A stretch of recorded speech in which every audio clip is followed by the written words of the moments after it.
বাবা, আমি তোমাকে অনেক ভালোবাসি।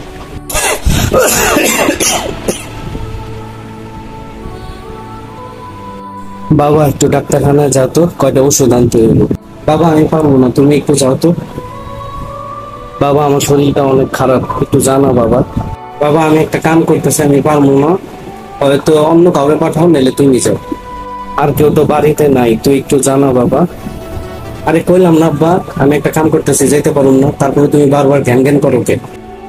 আজকে বাবা দিবস, বাবা দিবস উপলক্ষে আমি একটা পোস্ট দিতেছি, তারপরে তুমি চিল্লাইতেছো কে? যাও তো বাবা, যাও।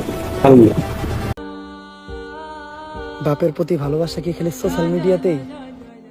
বাপ থাকতে কেউই মূল্য দেয় না, বাপ হারাইলে বুঝে যে বাপ কি ছিল। একদিন থাকবো না দুনিয়ার কারো বাবাই, তাই বাবা থাকতে চলেন আমরা বাবার মূল্য দিই, বাবারে ভালোবাসি, বাবারে সম্মান করি। সোশ্যাল মিডিয়াতে নয়, এটা যেন বাস্তব।